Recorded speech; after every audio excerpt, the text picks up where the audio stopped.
గణేశ అత్యంత మహిమాన్వితమైనటువంటి నిజామాబాద్లో కొలువు తీరినటువంటి గణనాథుని గురించి ఆలయ విశిష్టతల గురించి కూడా ఆలయ పూజారి గారిని ఒకసారి అడిగి మనం తెలుసుకుందాం. ఓం గణానాన్వా గణపతిగం భవామహే కవిం కవీనాపవస్త్రవస్తమం జ్యేష్ఠరాజం బ్రహ్మణాం బ్రహ్మణస్వరహార శృణవన్నోతి శ్రీసాదనం శ్రీ శుభం కరోతి కళ్యాణ మహాగణపతి దేవాలయం ఇది. ఇక్కడ ఎవరైతే సంకల్పం చెప్పుకొని వస్తున్నారో వాళ్ళు సంకల్పం చెప్పుకొని స్వామివారి సన్నిధిలోకి వచ్చి గరక 11 గులాబీలతో స్వామివారికి సంకల్పం చెప్పుకుంటున్నారు. అనగా మన మనసులో ఏదైతే కోరిక సంకల్పం చేస్తుందో అది చెప్పుకొని స్వామివారి సన్నిధిలోకి వచ్చి 5 ప్రదక్షిణలు చేసిన తర్వాత కోరిక నెరవేరిన తర్వాత స్వామివారికి గణపతి హోమము, అన్నప్రసాదము, అదేవిధంగా స్వామివారికి అభిషేకము అనేది జరుగుతూ ఉంటుంది. మహాగణపతి మహానుగ్రహ వస్తూ చాలా సంతోషం అండి.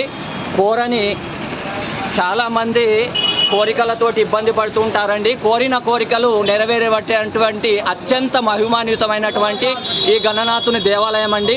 ఎవరైతే స్వామివారిని నమ్మి కొలుస్తారో, ఆరాధిస్తారో, సంకష్ట ఉంటారో వారికి సకల శుభాలు చేకూరుతాయి, వారు కోరిన కోరికలు నెరవేరుతాయి. అలాంటి అత్యంత మహిమాన్వితమైనటువంటి గణనాథుని దేవాలయంను మీరు సందర్శించుకోండి. ఆ స్వామివారి దివ్య మంగళ శాసనాలు పొందాలని మనస్ఫూర్తిగా కోరుకుంటూ జై గణేష్ महाराज के जय बोलो गणेश महाराज के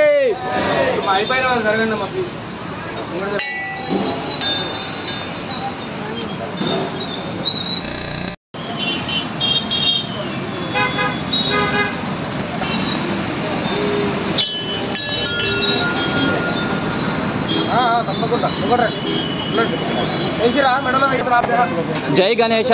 ఈరోజు సంకష్టహర చవితి సందర్భంగా శుభం కరోతి కళ్యాణ గణపతి దేవాలయంలో అంగరంగ వైభవంగా ఇక్కడ పూజాది కార్యక్రమాలు జరుగుతూ ఉంటాయండి. సంకష్టహర చవితి ఎవరైతే ఉంటారో, ఈ స్వామివారిని ఎవరైతే దర్శించుకుంటారో వారికి సకల శుభాలు చేకూరుతాయండి. తీరని కోరికలు కూడా ఇక్కడ తీర్చేటువంటి అత్యంత మహిమాన్వితమైనటువంటి గణపతి దేవాలయం అండి.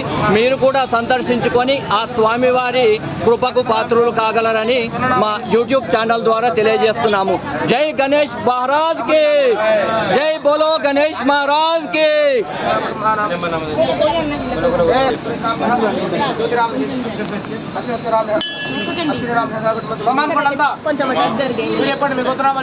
విపిరిశెట్ల గోత్రం కమటాల రవీందర్, మానస, మణిసాయి, మణితేజ, మామ.